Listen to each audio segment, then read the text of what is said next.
Dear Esther, I have lost track of how long I have been here and how many visits I have made overall. Certainly the landmarks are now so familiar to me that I have to remind myself to actually see the forms and shapes in front of me. I could stumble blind across these rocks.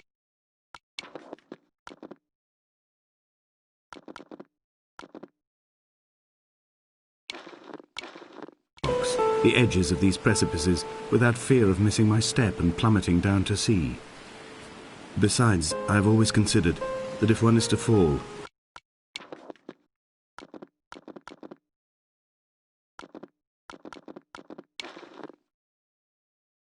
it is critical to keep one's eyes firmly open.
There was once talk of a wind farm out here, away from the rage and the intolerance of the masses. The sea, they said, is too rough for the turbines to stand. They clearly never came here to experience the becalming for themselves. Personally, I would have supported it. Turbines would be a fitting contemporary refuge for a hermit. The revolution and the permanence.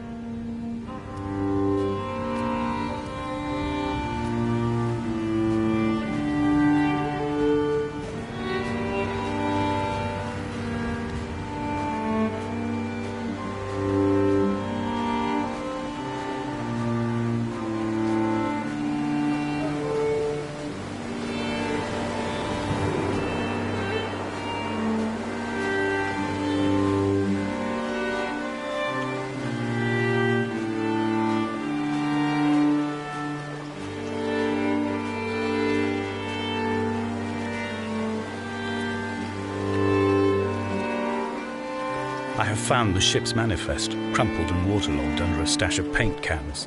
It tells me that along with this present cargo, there was a large quantity of antacid yogurt bound for the European market. It must have washed out to sea. God knows there are no longer gulls or goats here to eat it.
A wonderful sight. The moon cresting the junction between the cliff path and the stone circle. It cast a shadow of the ridge across the beach, all the world as if you had signed your name in untidy handwriting.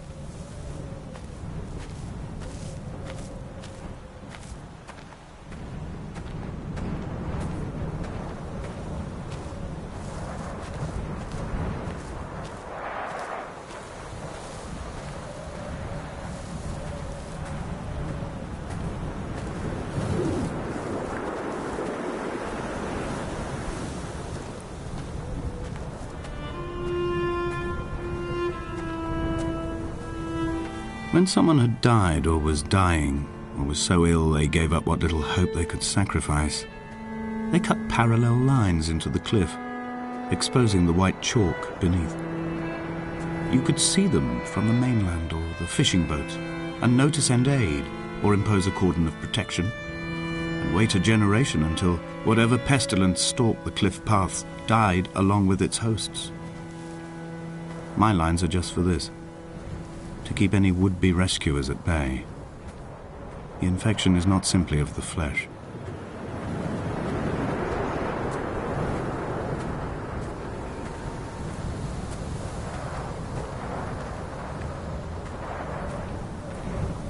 We are not like Lot's wife, you and I. We feel no particular need to turn back. There's nothing to be seen if we did. No tired old man parting the cliffs with his arms. No gifts or Bibles laid out on the sand for the taking. No tides turning or the shrieking gulls overhead. The bones of the hermit are no longer laid out for the taking. I have stolen them away to the guts of this island, where the passages all run to black, and where we can light each other's faces by their strange luminescence.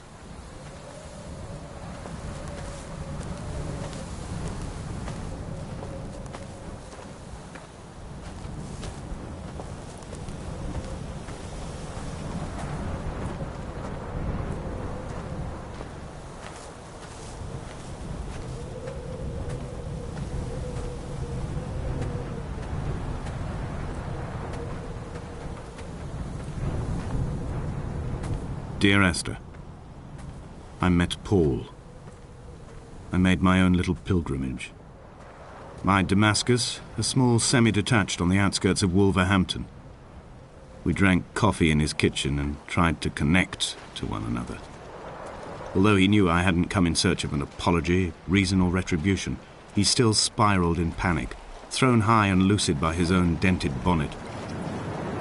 Responsibility had made him old. Like us, he'd already passed beyond any conceivable boundary of life.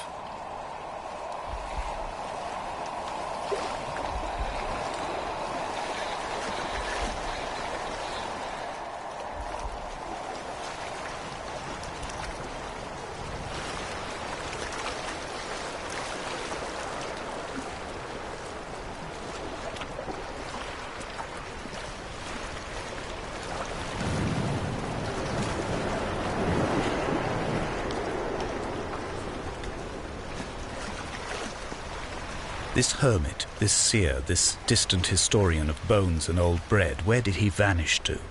Why, asked the farmers. Why, asked Jakobsen. Why bother with your visions at all, if you're just to throw your arms up at the cliff and let it close in behind you and seal you into the belly of the island, a museum shut to all but the most devoted?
He still maintains he wasn't drunk, but tired. I can't make the judgment or the distinction anymore. I was drunk when I landed here, and tired too. I walked up the cliff path in near darkness and camped in the bay where the trawler lies beached. It was only at dawn that I saw the bothy and decided to make my temporary lodgings there. I was expecting just the aerial and a transmitter stashed in a weatherproof box somewhere on the mount. It had an air of uneasy permanence to it. Like all the other buildings here, erosion seems to have evaded it completely.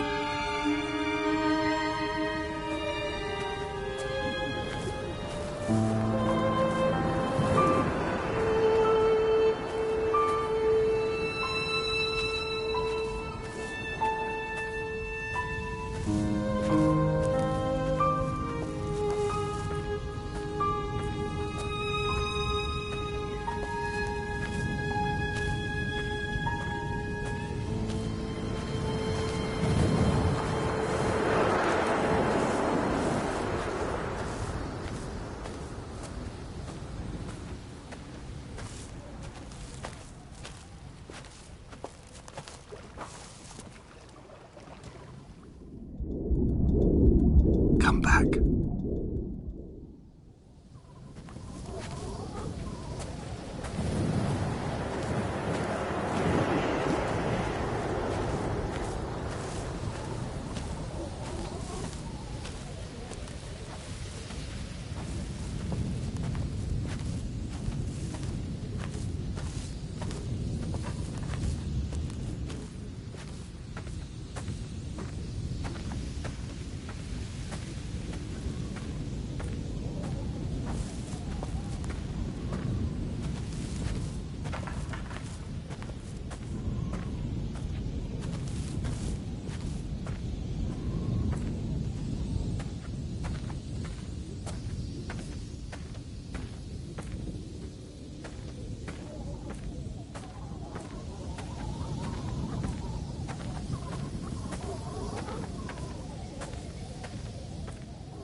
Dear Esther, I have now driven the stretch of the M5 between Exeter and Bristol over 21 times.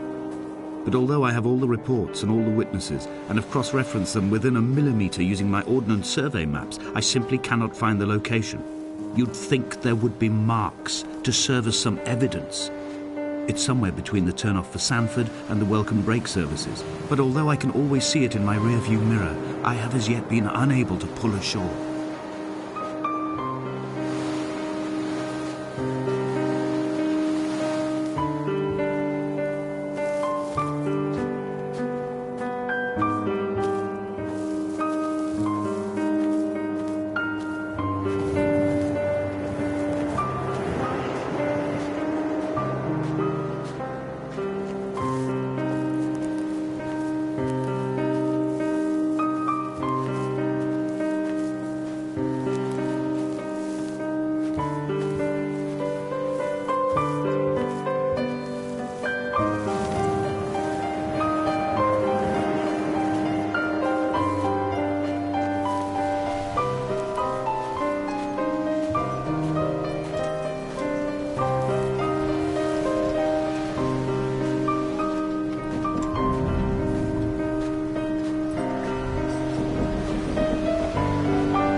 I had kidney stones and you visited me in the hospital. After the operation, when I was still half submerged in anesthetic, your outline and your speech both blurred. Now my stones have grown into an island and made their escape, and you have been rendered opaque by the car of a drunk.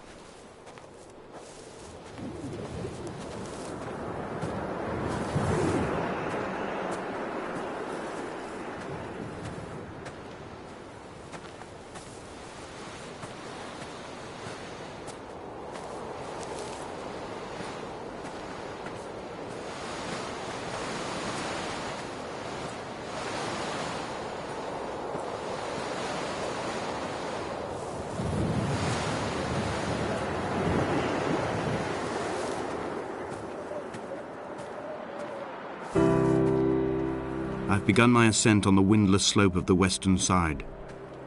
The setting sun was an inflamed eye squeezing shut against the light shone in by the doctors. My neck is aching through constantly craning my head up to track the light of the aerial. I must look downwards, follow the path under the island to a new beginning.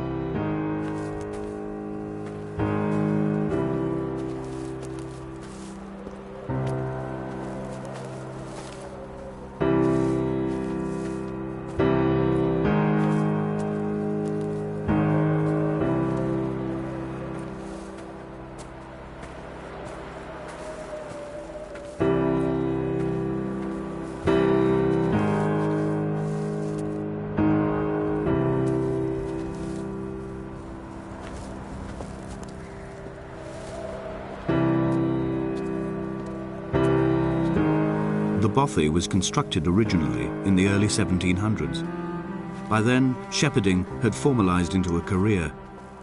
The first habitual shepherd was a man called Jakobsen, from a lineage of migratory Scandinavians. He was not considered a man of breeding by the mainlanders. He came here every summer whilst building the bothy, hoping eventually that becoming a man of property would secure him a wife and a lineage. Donnelly records that it did not work. He caught some disease from his malcontented goats and died 2 years after completing it. There was no one to carve white lines into the cliff for him either.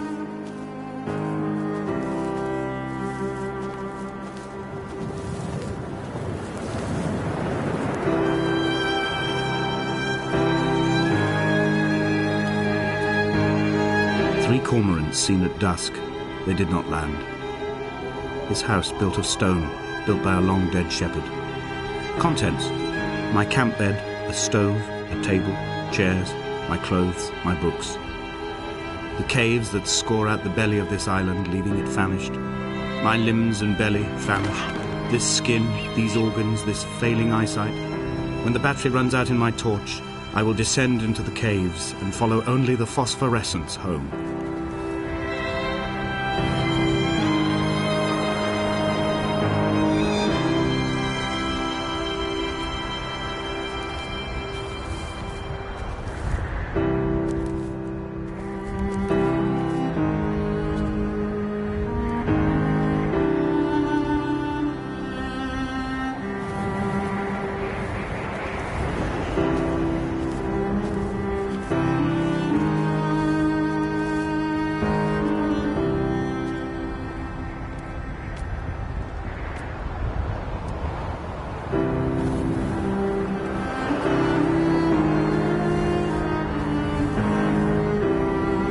Jakobsen's ribcage, they told Donnelly, was deformed, the result of some birth defect or perhaps a traumatic injury as a child. Brittle and overblown it was, and desperately light. Perhaps it was this that finally did for him, unable to contain the shattering of his heart. In half-light, his skeleton a discarded prop, a false and calcified seabird.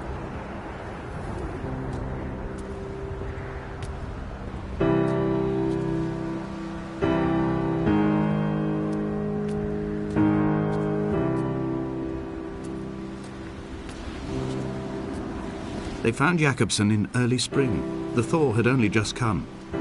Even though he'd been dead nearly 7 months, his body had been frozen right down to the nerves and had not even begun to decompose. All around him small flowers were reaching for the weak sun. The goats had adjusted happily to life without a shepherd and were grazing freely about the valley. Donnelly reports they hurled the body in fear and disgust down the shaft, but I cannot corroborate this story.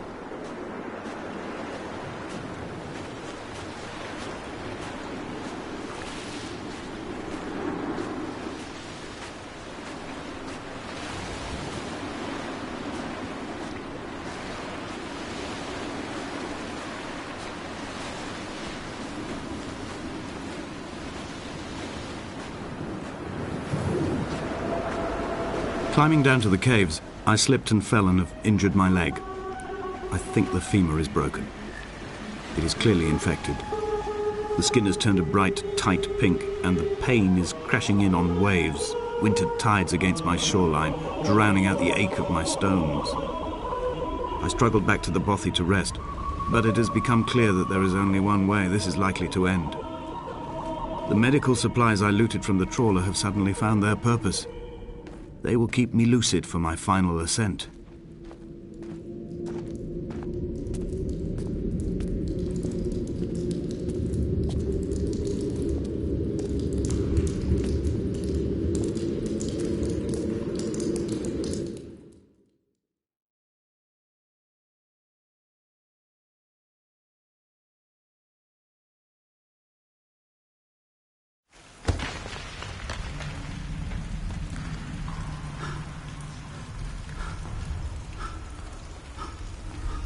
Donnelly's addiction is my one true constant. Even though I wake in false dawns and find the landscape changing, flowing inconstantly through my tears, I know his reaching is always upon me.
It was as if someone had taken the car and shaken it like a cocktail.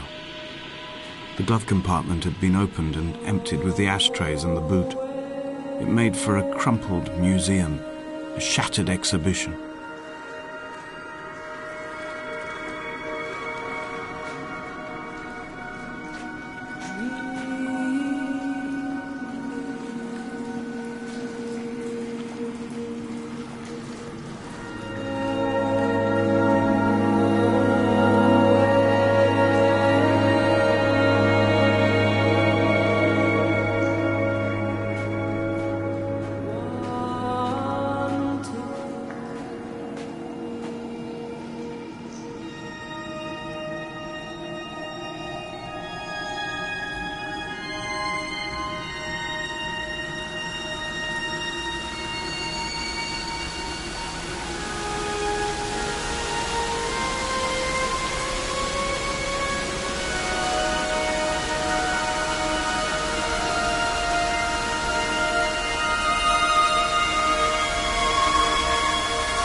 I am traveling through my own body, following the line of infection from the shattered femur towards the heart. I swallow fistfuls of painkillers to stay lucid. In my delirium, I see the twin lights of the moon and the Ariel shining to me through the rocks.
I will hold the hand you offered to me, from the summit down to this well, into the dark waters where the small flowers creep for the sun. Headlights are reflected in your retinas, moonlit in the shadow of the crematorium chimney.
sat here and watched two jets carve parallel white lines into the sky. They charted their course, and I followed them for 21 minutes until they turned off near Sanford and were lost. If I were a gull, I would abandon my nest and join them. I would starve my brain of oxygen and suffer delusions of transcendence. I would tear the bottom from my boat and sail across the motorways until I reached this island once again.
I find each step harder and heavier.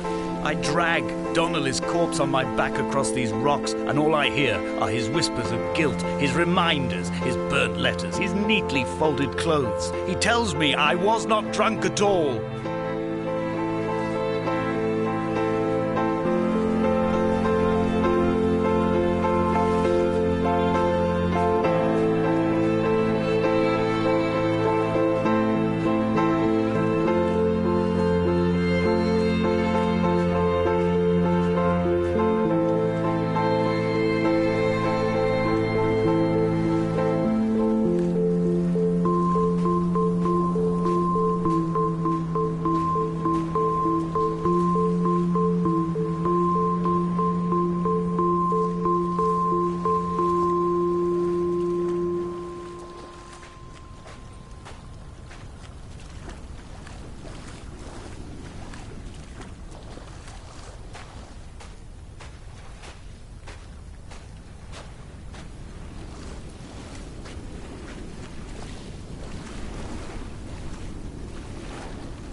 There were chemical stains on the tarmac, the leak of air conditioning, brake fluid and petrol.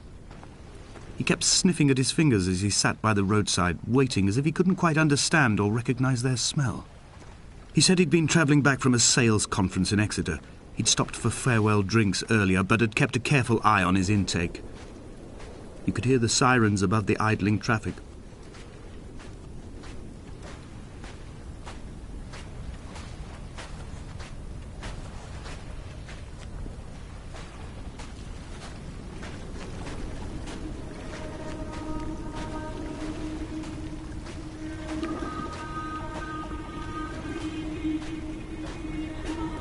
From here, I can see my armada. I collected all the letters I'd ever meant to send to you, if I'd have ever made it to the mainland, but had instead collected at the bottom of my rucksack, and I spread them out along the lost beach. Then I took each and every one, and I folded them into boats. I folded you into the creases, and then, as the sun was setting, I set the fleet to sail. Shattered into 21 pieces, I consigned you to the Atlantic, and I sat here until I'd watched all of you sink.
When Paul keeled over dead on the road to Damascus, they resuscitated him by hitting him in the chest with stones gathered by the roadside.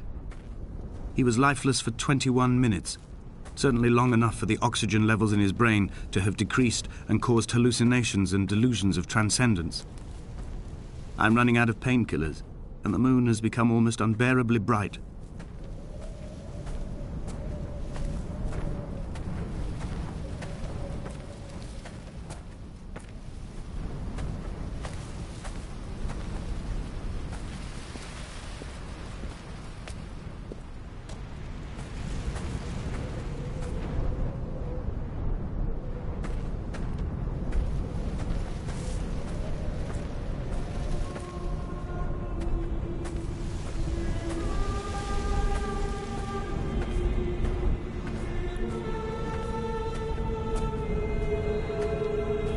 I've begun my voyage in a paper boat without a bottom.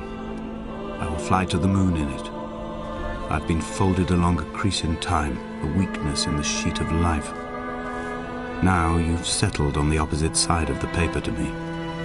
I can see your traces in the ink that soaks through the fiber, the pulped vegetation. When we become waterlogged and the cage disintegrates, we will intermingle. When this paper aeroplane leaves the cliff edge and carves parallel vapor trails in the dark, we will come together.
If only Donnelly had experienced this, he would have realized he was his own shoreline, as am I.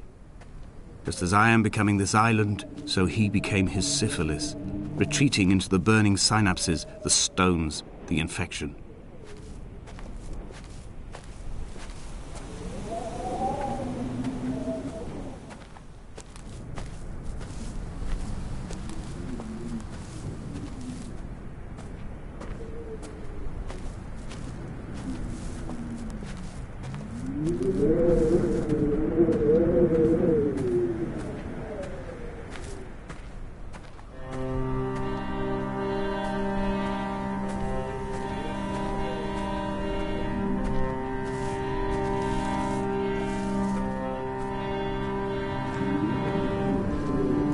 Returning to my car afterwards, hands still shaking, and a head split open by the impact. Goodbye to tearful aunts and traumatized uncles. Goodbye to the phenomenal. Goodbye to the tangible. Goodbye Wolverhampton. Goodbye Sanford. Goodbye Cromer. Goodbye Damascus. This cliff path is slippery in the dew. It is hard to climb with such an infection. I must carve out the bad flesh and sling it from the aerial. I must become infused with the very air.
He was not drunk, Esther.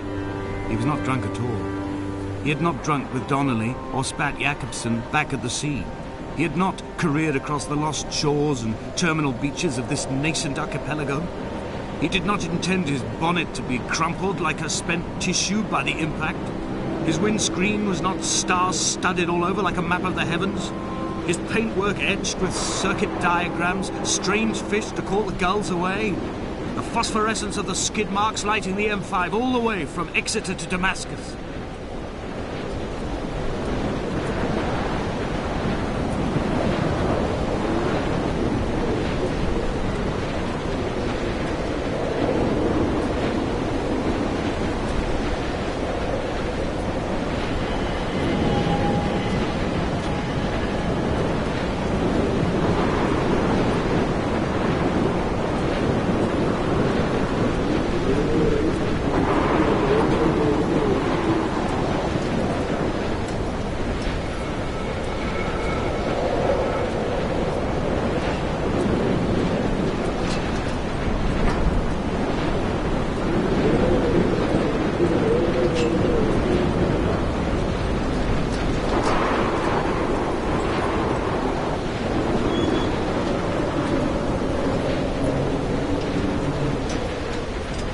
I am the Ariel.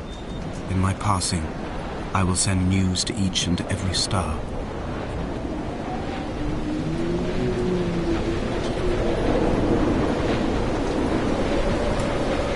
Dear Esther, I have burnt my belongings, my books, this death certificate.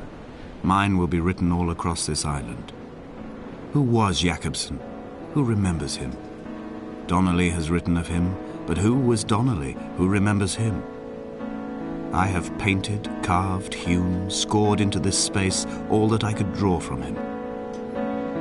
There will be another to these shores to remember me. I will rise from the ocean like an island without bottom, come together like a stone, become an aerial, a beacon, that they will not forget you. We've always been drawn here.